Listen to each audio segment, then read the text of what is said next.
ప్రచారాలతోని ఈ జిల్లాని మభ్యపెట్టే ప్రయత్నం చేశారు ఇక్కడ ప్రజలు. స్థూలంగా 2-3 విషయాలతో చంద్రశేఖరరావు గారు 10 సంవత్సరాల పరిపాలనలో సాగునీటి ప్రాజెక్టుల కోసము 1,81,000 కోట్ల రూపాయలు పనుల మీద ఖర్చు పెట్టినరు. అందులో 1,00,000 కోట్ల రూపాయలు కేవలం కాళేశ్వరం ప్రాజెక్టుకు గోదావరి నది మీదనే ఖర్చు పెట్టడం జరిగింది. మిగతా డబ్బులు కొన్ని ప్రాజెక్టుల కోసం పాలమూరులో ఖర్చు పెట్టిన, ముఖ్యంగా పాలమూరు రంగారెడ్డి ఎత్తిపోతల పథకం అనేది అత్యంత కీలకమైన పథకం. ఎందుకు అని అంటే కల్వకుర్తి కానీ, భీమా కానీ, నెట్టెంపాడు కానీ, కోయిల్ సాగర్ కానీ, లేదా ఇప్పుడు మనం ప్రారంభించుకున్న మక్తల్ నారాయణపేట కొడంగల్ ఎత్తిపోతల పథకం అన్ని కలిపితే కూడా పాలమూరు రంగారెడ్డి ఎత్తిపోతల పథకంతో సమానం కాదు. ఒక్క పాలమూరు రంగారెడ్డి ఎత్తిపోతల పథకమే 90 టీఎంసీల నీళ్లు. ఈరోజు ఈ జిల్లాలో జూరాల నుంచి మొదలు పెడితే జూరాల, భీమా, నెట్టంపాడు, కోయిల్ సాగరు, అదేవిధంగా కల్వకుర్తి,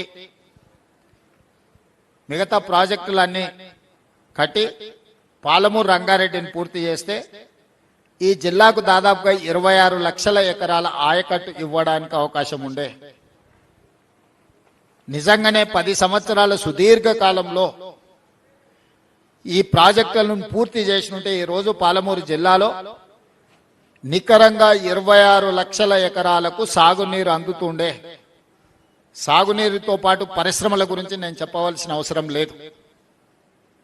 10 సంవత్సరాలలో ఒక్క పాలమూరు రంగారెడ్డి ఎత్తిపోతలకే 27,000 కోట్ల రూపాయలు ఆనాటి ప్రభుత్వం కల్వకుంట్ల చంద్రశేఖరరావు గారు ఖర్చు పెట్టారు.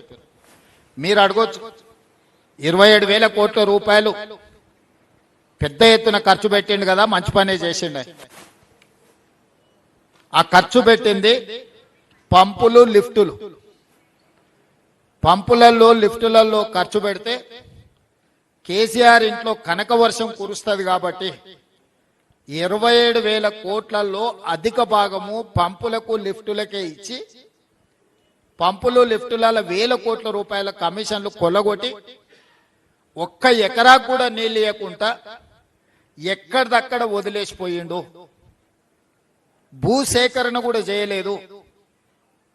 ఏ ప్రాజెక్టు నిర్మించాలన్నా, ఏ ప్రాజెక్టును పూర్తి చేయాలన్నా మొట్టమొదట భూసేకరణ అనేది అవసరం. ఈనాటికి నాకు అధికారులు అందించిన సమాచారం మేరకు ఈ జిల్లాలో అన్ని ప్రాజెక్టులు పెండింగ్ ఉన్నాయి. కాంగ్రెస్ ప్రభుత్వమే అధికారంలో ఉన్నప్పుడు పూర్తి చేసిన జూరాల ప్రాజెక్టును వదిలేస్తే ఈ జిల్లాలో కల్వకుర్తి కానీ, భీమా కానీ, నెట్టంపాడు కానీ, కోయిల్ సాగర్ కానీ, ప్రారంభించుకున్న పాలమూరు రంగారెడ్డి ఎత్తిపోతలు కానీ, ఏ ప్రాజెక్టు తీసుకున్నా పనులు పూర్తి సంగతి దేవుడెరుగు. ప్రాజెక్టులు నిర్మించడానికి అవసరమైన భూసేకరణ కూడా జరగలేదు.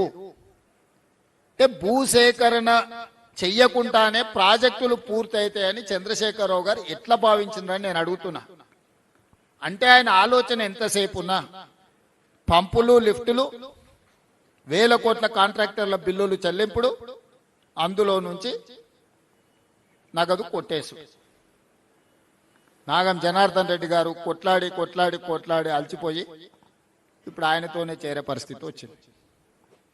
ఏ మాటకు ఆ మాట పాపం పెద్దలు నాగం జనార్దన్ రెడ్డి గారు ఈ పంపులలో, లిఫ్టులలో జరిగిన అవినీతి మీద ఏండ్ల కొద్ది కొట్లాడి సుప్రీంకోర్టు వరకు కూడా పోయి కొట్లాడవచ్చు.